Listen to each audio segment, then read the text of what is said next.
Thank you so much for having me and for coming to this, what will hopefully be somewhat informative presentation on disability and employment, and specifically on navigating the job market, and talking about some of the issues and barriers and all sorts of different things with that. So, as was stated, I work with the Inland Regional Center, so I work mostly for San Bernardino County, with the different vocational programs that help people with intellectual and developmental disabilities. I have worked with the state, with the Department of Rehabilitation. I've worked for a private contracting agency called Advancing Careers, doing rehab counseling for veterans. So I know quite a bit about disability and employment, and I've tackled it from a few different issues with a few different types of populations. But for this specific information, I really wanted to kind of tailor it more towards who I think would be most of the students attending this program. So the three topics that we're going to really be talking about are for disclosure, accommodations, and discrimination. Each of these are going to probably have to come up at some point if you do have a disability and you are getting employment or going into a career or exiting college and beginning that path.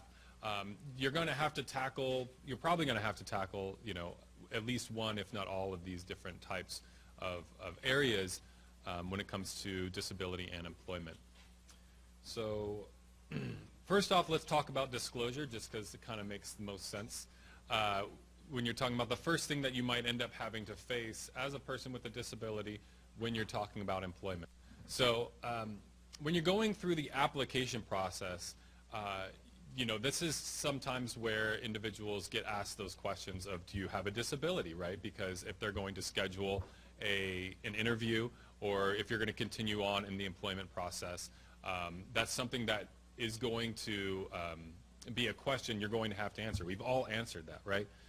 So there's, you know, first of all, a person with a disability, you know, they shouldn't really feel that pressure to have to disclose if they don't want to, right? No one can make you disclose. It's not something that's essential. And in fact, you're protected to keeping from disclosing if you feel that you don't want to. But it really shouldn't be something you're really afraid of or scared of. Just understand that it's, you know, it's something that will come up, and start thinking about how you would approach that, and strategize, you know, what that conversation would be like. We're finding now that most businesses today are way more aware of the different issues that can, you know, can come across as a business hiring people with disabilities, right?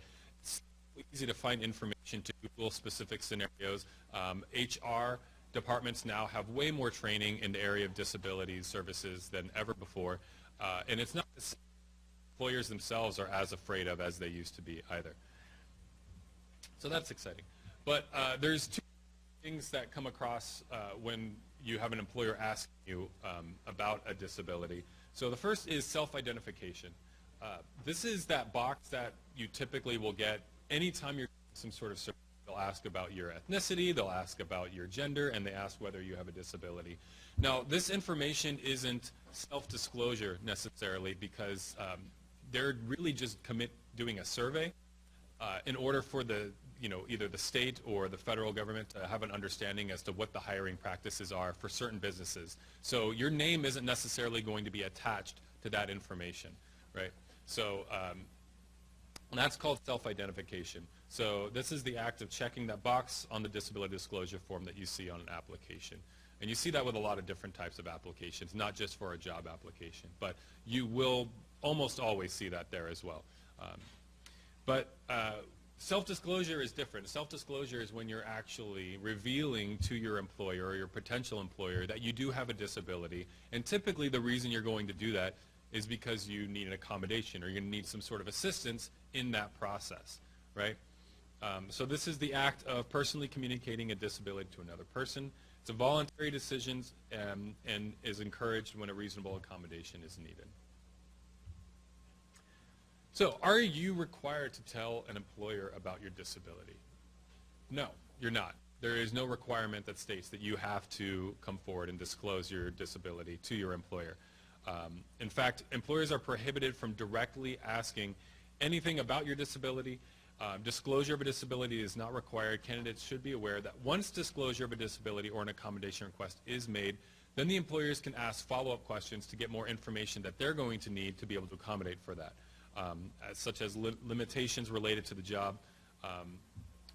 And they can also ask for more information. So if you do tell someone that, let's say you have cerebral palsy, right? Or, a better example might be if you have, let's say, seasonal affective disorder, right? And your supervisor might not be completely aware as to what that is and how it affects you. And they might think that it's just an excuse for you to come in late on Mondays, or to take longer lunch breaks or whatever. And some people, and they might have seen someone abuse that in the past, it's possible. But so they can request medical documentation showing that you in fact do have this as a legitimate disorder. And sometimes the doctors will write about the specific accommodations that would be essential for that person to be successful on the job or in the application process.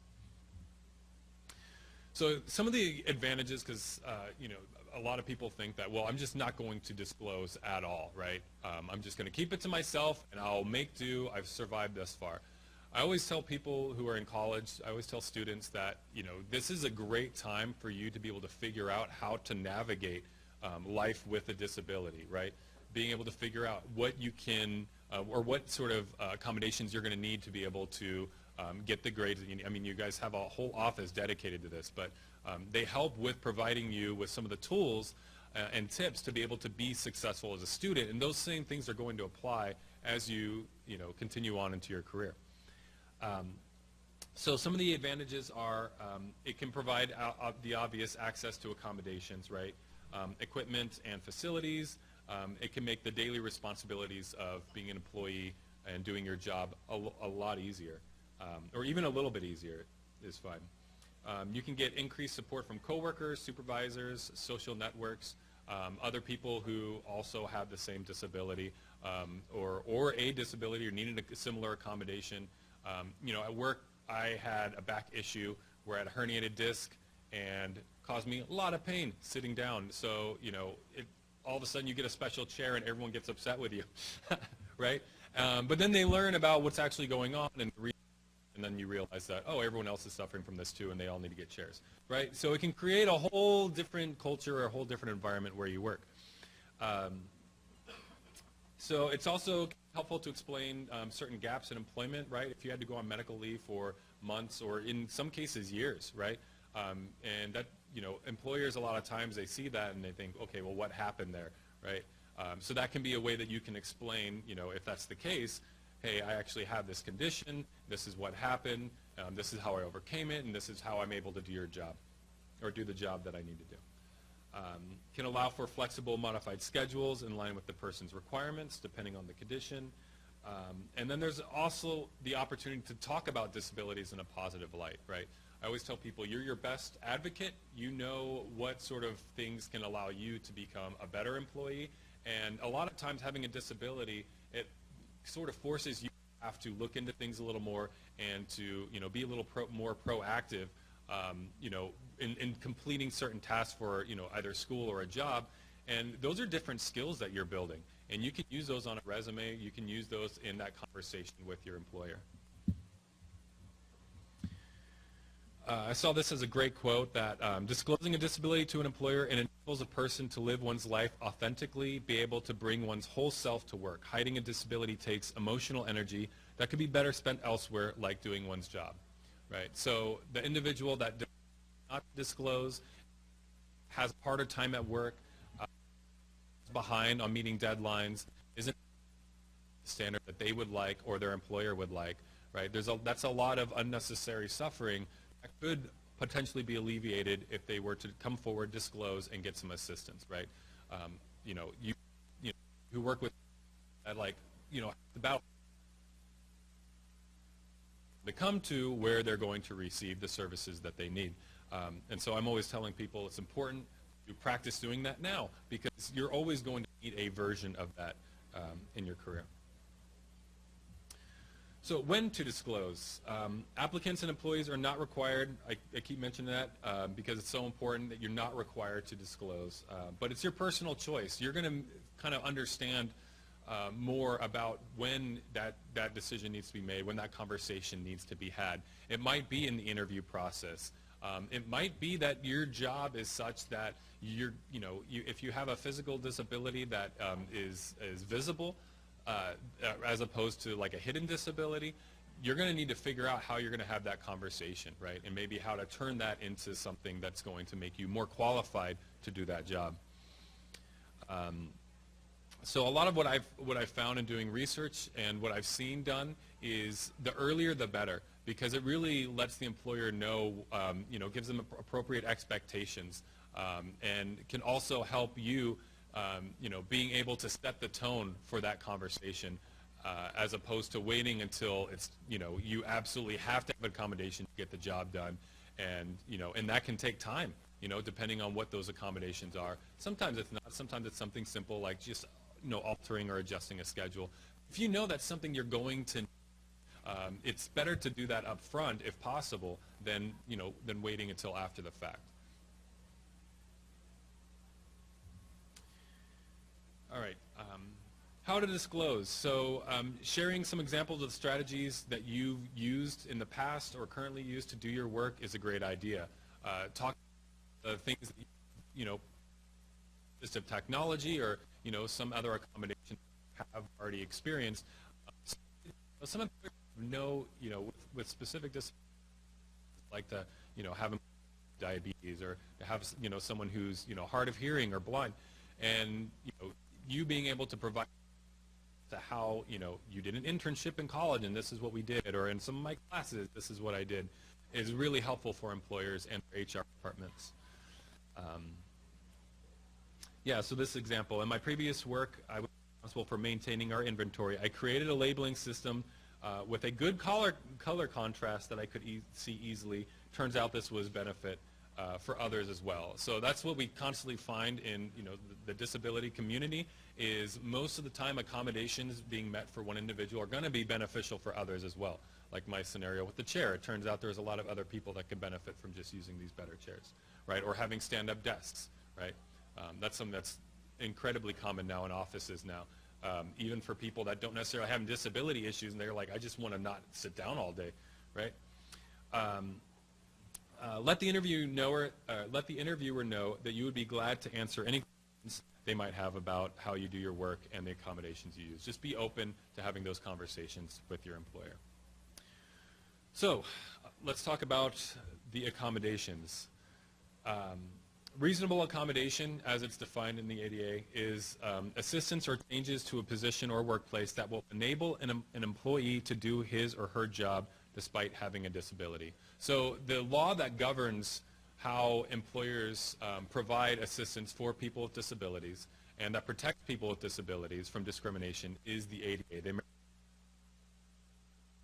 Under this, the employers are required to provide reasonable accommodations to qualified employees with disabilities, unless doing so would pose an undue hardship. So with that, let's kind of break those down and talk about the specific wordage in there. So the ADA defines an employer as a person who is engaged in an industry affecting commerce, employs 15 or more full-time employees each workday, and for at least 20 or more calendar weeks in the year. So these are the parameters that they define for an employer. So if someone is contracting you for less than 20 calendar weeks in the year, or they have less than 15 employees at their business, they may or may not still, depending on which lawyers you're using to interpret this, be held accountable for the ADA, right? So they might not be able to provide you with the accommodations, and they might not have to. Most of the time, you're going to find that employers are willing to provide, adjustments as necessary, but sometimes it does create that undue. So, who does this protect? Protects employees with disabilities. So qualified means they satisfy the skill, experience, education, other job-related requirements of the position, can perform the essential job functions of the position with or without reasonable accommodations. So that's the qualified individuals, the person that can actually do the job. You know, if you're unqualified for the position, they can't just give it to you because you have a disability, right? So the employee is the individual employed by the employer, which that's the greatest definition of all time. The question of whether an employer-employee relationship exists is fact-specific, depends on whether the employer controls the means and manner of the worker's work performance. So this can be a little bit difficult when you're hired by one company to work under another company and you're getting paid by this other. So sometimes being an employee, you're not entirely sure who that person is. And a lot of times the HR departments are going to want to just keep pushing you off to the other businesses. But sometime in that case, you might need to get someone else involved to help you figure that out. You might have to contact, you know, get some legal advice on that, or as is mentioned down here, there is the Equal Employment Opportunity Commission, which we're going to check out their site in just a little bit, but they also help a lot with being able to deal with these disability-specific issues. So in disability, so that's another word that can be left up to interpretation. I'm sure you guys deal with that somewhat here on campus when it comes to providing services for students. But it's defined as, one, a person who has physical, mental impairment that substantially limits one or more major life activities. So that might be something that you acquire, right, through an injury, work-related or non-work-related. A person with a record of physical, mental impairment that substantially limits one or more major life activities. You might have had an IEP in high school or in elementary school. You know, might have other documentation that supports that you have one of these substantial impairments. And then the third definition is a person who is regarded as having physical, mental impairment that substantially limits one or more major life activities. So it's got to be something that actually is going to affect your life. And then once again, if you're talking about employment, you're going to have to show how this affects your job, right? And have it backed up with medical documentation. So let's talk about the different types of accommodations. So there's reasonable and there's unreasonable, right? So just because you have a disability, just because it does create an impairment for you at work, and it would be better if you had a specific type of accommodation to help you do your work, doesn't necessarily mean that's reasonable, right? Because sometimes accommodations can be incredibly expensive, trying to widen doorways, trying to put in ramps, trying to put in specific lighting. For bigger businesses and companies who can afford that sort of thing, that's great. But for some businesses, they just can't. They'll have to figure out some other way around it. So the three criteria that must be considered is if it's an undue hardship to a company, if it's going to cost too much, or just be too difficult for the company to be able to navigate how to do that. Removing essential job functions from the position. So if your accommodation is, hey, why don't I just not do all this work, that doesn't necessarily, you know, that's an unreasonable request. Or displacing a fellow employee, right? So if you have to have another employee come and help you with your job, it takes them away from doing their job, right? So I guess I kind of already overviewed these, but an undue hardship on a company is one that would significantly impact the ability of that business to operate. The accommodation would be considered unreasonable. So an example of this is might include a job sharing situation that requests the hiring of another person to share that workload, right? So that's another employee they're going to have to onboard, and they're going to have to pay salary and training and benefits and everything, and that's incredibly expensive. So for a small business, that's just something that they're not going to be able to do. So for removing the essential job functions, it can require that accommodations cannot require that an essential job function be removed from the position. This would be determined based on the job description, job analysis that is associated with the required task or position. So that when you get that that job description, it's very important you save a copy of that. I always tell people, save a copy of that job description, because that'll help you determine you know, what sort of essential functions you're going to need those accommodations for. So for example, it might be unreasonable to accommodate restrictions of no typing greater than 30% of the day if the person's essential job function is primarily data entry, right? So if they're saying, like, a third of my day, I'm not able to do any data entry. They're like, well, we literally hired you to do that all day, so, you know, we're going to have to figure something else out. And then, displacing a fellow employee. That's pretty, oh, I guess we can go back to that one. So an example of that is if everyone lifts 75 pounds per day for their job, right, they're loading or having to lift heavy equipment, someone needs an accommodation that requires them to only lift 50 pounds, no other employee can be required to lift that extra 100 pound, right, or lift 100 pounds to carry that extra 25 to make up for the accommodation. So there's other things that you can do, right? They talk about a mechanical lift may be considered. There's other workarounds. So reasonable versus unreasonable. Here's an example. An employee tells her supervisor, I'm having trouble getting to work. My scheduled starting time because of medical treatments I'm undergoing. Can we change my start time? So is that reasonable or unreasonable? Reasonable, right? Typically, right? So in some cases it might, if you are a nurse or something and your shift has to start at 3 a.m., you have to get there at 3 a.m. There's no ifs, ands, or buts about it, right?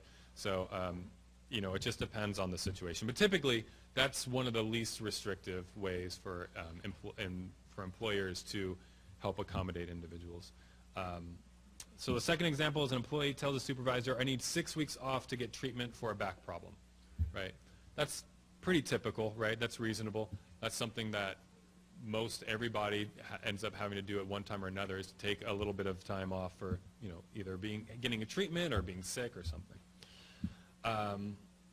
Another example is there's a new employee who uses a wheelchair, informs the employer that her wheelchair cannot fit under the desk in her office and requests a new desk. Fairly reasonable, right? Now it might be the case that for whatever reason that employer cannot afford to, alter the workspace. A desk is typically something affordable and that they can do, but it might be the case that there's, for whatever reason, is something that is too difficult for them to figure out. So typically you're not going to get too much pushback on something like that, though. Last one, employee tells his supervisor that he would like a new chair because his present one is uncomfortable. Yeah, unreasonable, because there's no real medical issue. You can't just get a chair because, I don't like the comfort of this one. Although I will say that most of the time employers will accommodate something like that. That's a pretty simple request.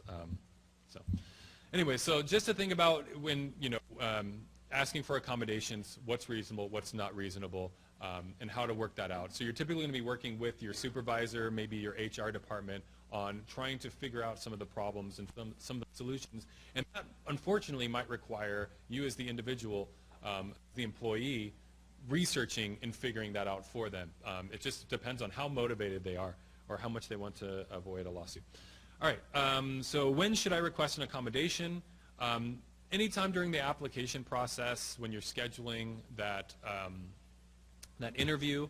A lot of times the employer is going to ask you if you need an accommodation, if you have a disability. Is that something that they're going to need, what that is, right?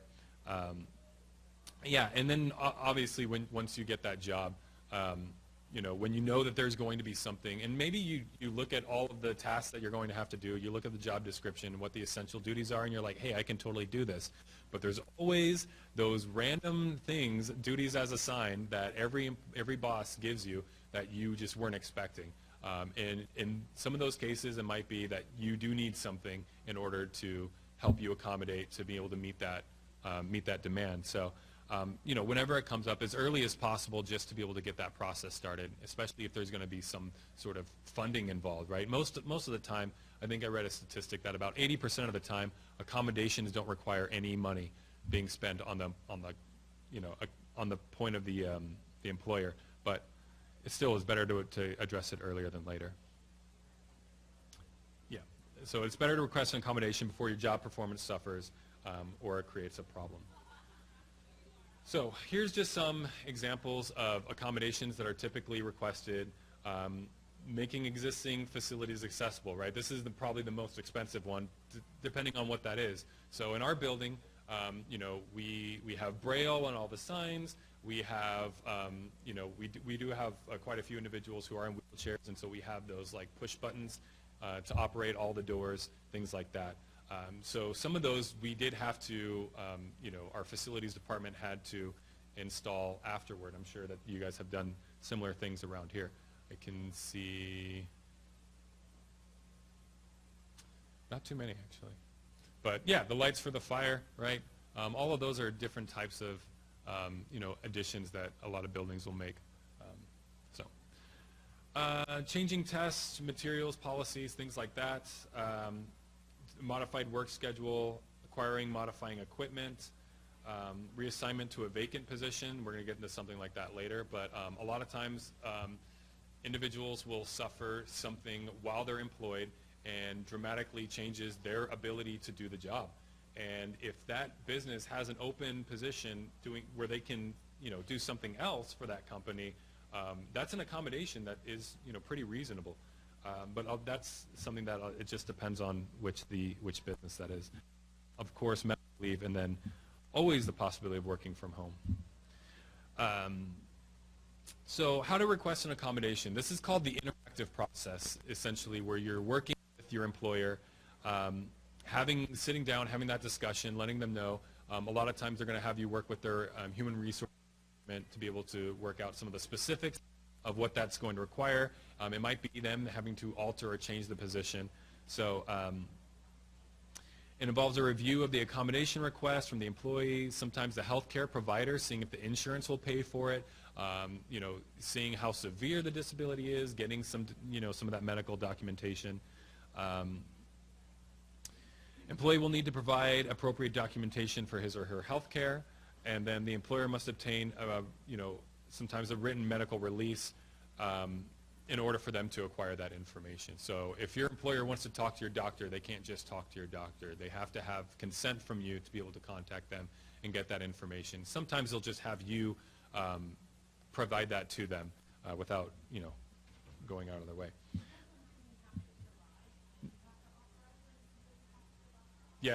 Yeah, for them to be able to talk to your doctor, you have to authorize it.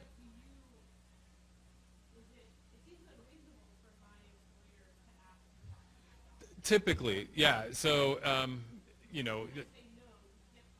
oh yes, definitely, yeah. And then that's up to them. They might say, you know what, we for whatever reason wanted to try to get this information.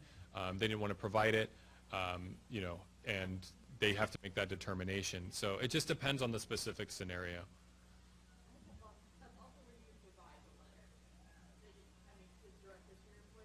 Yeah. Yeah. Exactly. Yeah. No, you can provide that. It's just you're in control of what information you want your employer to have. So if there's something that they might get from your doctor, or your doctor, that report that your doctor is going to send, might have other information that you don't want your employer to have. You can just tell them, I don't want you to have access to that. So, yeah, that's up to you, definitely. And most of the time, they're not going to require that, for the most part. It just depends on what it is. Especially if it's like a work-related accident. That's when a lot of that information, because of insurance reasons and things. But when you're talking about just requesting accommodations, typically they're not going to need any of that information. So this is a wonderful website that I recommend anyone, everyone really should be checking out, whether you're an employer or you're an employee, because it does break down the accommodations, the process, extremely well. So I'm actually going to go there just for a second. I think I have it up already. Sweet. All right, so on this website, there's a lot of really cool stuff. So, and this is called JAN, the Job Accommodation Network, and this is sort of the leading site for getting information on disability accommodations. You can get legal information from here on what the ADA says. You can get information on specific disabilities. So I'm going to go to back impairment, since that's sort of my ongoing issue. And it talks to you about different types of injuries that you can have, back impairment and the ADA, so any sort of historical issues that they've had in citing the ADA, whether a person has a disability, different types of accommodations, and then accommodation ideas for all these different types of work functions, whether it's lifting or pushing, pulling, sitting, all that. So this is something that I recommend to HR departments is, when you're trying to come up with ideas as how to accommodate specific job tasks for an individual, this is probably the best site that I've found to be able to do that. There's also all sorts of other stuff that, if you have time to go check out. There's also other resources. So there is a company called that exists of technology for individuals to be able to rent out with being able to, maybe solve some of those issues. Also in San Bernardino, there's a company called Robot that essentially does the same thing. So, what working in, there typically is some sort of nonprofit out there that will be able to help you either get you some sort of equipment or, maybe they're writing grants or getting scholarships. That's a lot of the resources that you guys have here on campus. I'm sure you do a little bit with assistive technology, that sort of thing, to help with students and being able to get their classes and do their readings and get all their work and assignments and extra time with testing, all that. So there's companies out there that specialize in that sort of thing post-college. So just a good resource for future reference. All right, lastly, not to end on a sour note, but discrimination.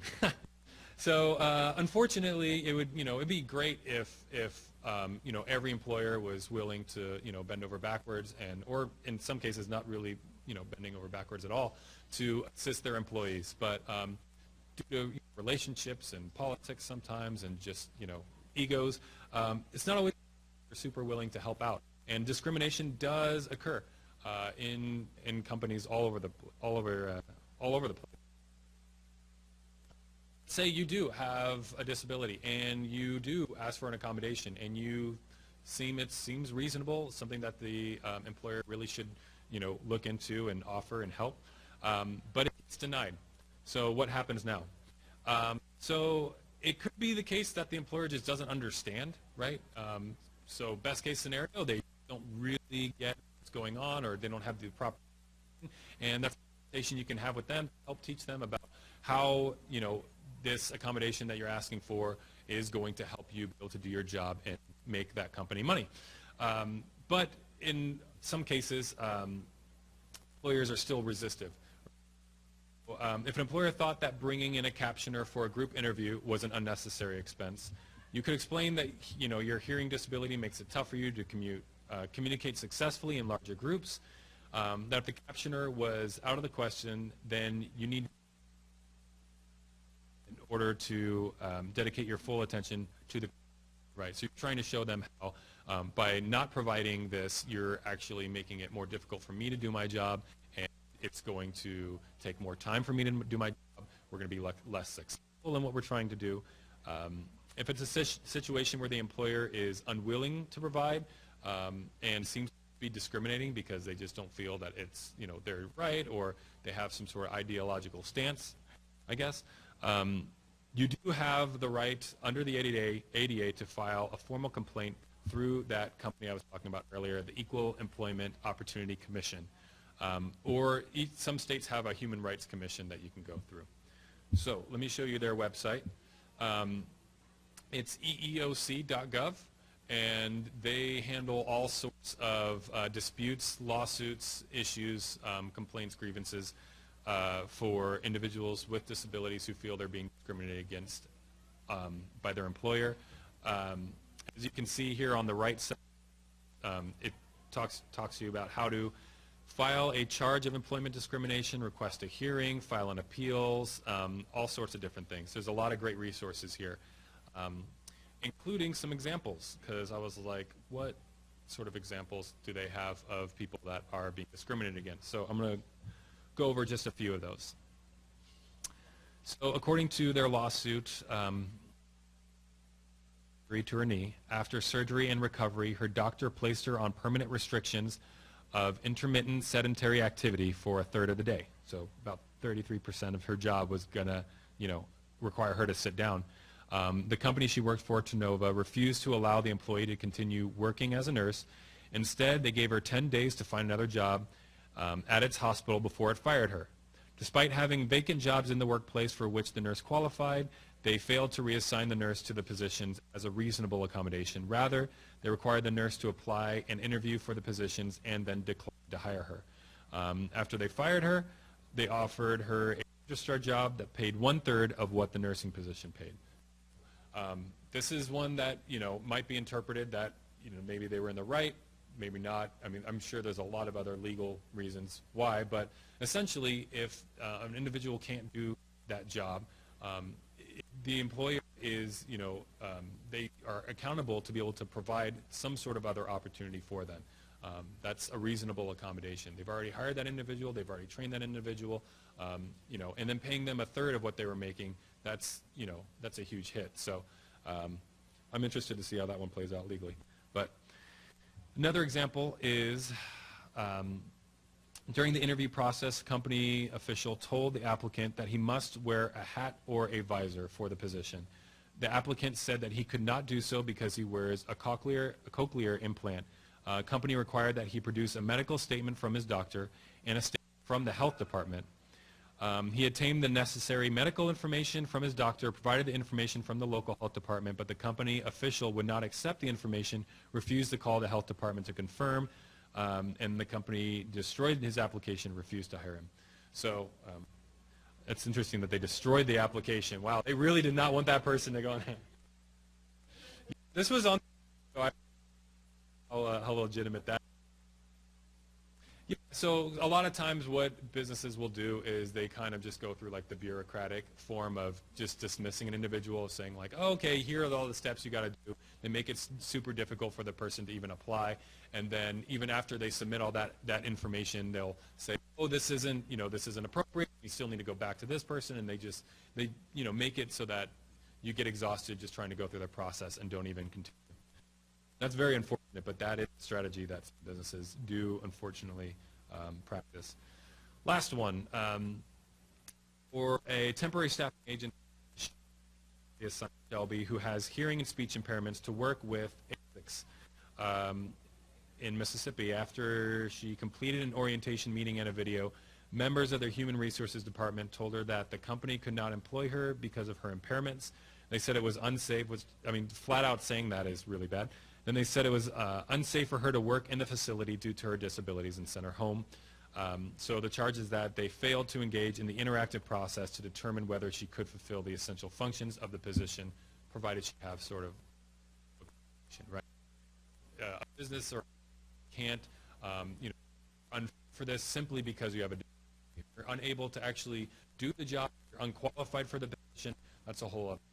So that's pretty rough overview of disclosure, accommodation in the workplace. So hopefully this process is fluid, super simple for you to navigate. My experience has been most employers are more than happy to accommodate, but it is possible that you could experience a case where they're not. So hopefully this gives you some tools to be able to navigate that, advocate for yourself. You're always your own best advocate because you know yourself better than anyone else, hopefully. And then, yeah, if you have any questions or anything comes up and, you want to talk to me personally, there's my email and my phone number. So any questions or anything? You guys look like...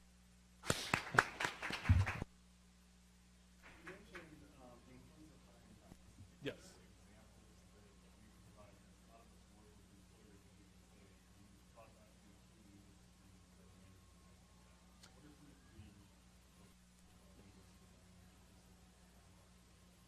Yeah, I'd say for hiring practices, it honestly depends. So a lot of now utilize a lot of media and technology in order to get the word out on what positions they're hiring for, things of that nature. And some of those, fortunately, a lot of those apps, a lot of those websites, they do have ways for you to enlarge the text so you can see better, or they have other ways for you to be able to get that information. But for you know, this is why it kind of is important for us to have those surveys to be able to see what the, you know, how many people with specific disabilities are able to apply for these positions. And so, you know, we get a sense as to what sort of practices are and aren't working out. Yeah, I would say that trying to, you know, make sure and, you know, accommodate for, you know, specific times that you're asking for individuals to take between the time that you're calling them back for an interview and actually having the interview, you know, because they might need to rearrange medical appointments, or they might need to be able to work around, you know, any type of, you know, if they are diabetic, or honestly, it's their willingness to just be flexible to the individual's needs more than anything else, because every individual is going to have their own specific circumstances. So just kind of being open to that. The tough part is you know, when, you know, businesses do hire, it is a competitive process, trying to have individuals compete for these positions. And so it sort of puts that burden on the applicant of trying to do everything they can to not impose on the employer, right? They don't want to, you know, have them be an inconvenience in any way. So just trying to upfront, you know, have that sort of environment of accommodation, you know, making it's okay to ask or request something significant, and maybe, you know, even, you know, stating something. Most of the time, employers are going to state something about accommodations in that hiring practice or in that hiring process. But just making that super clear is probably one of the best ways they could do that. Any other questions? No? Thank you so much for your time. I really appreciate it. I hope this was meaningful.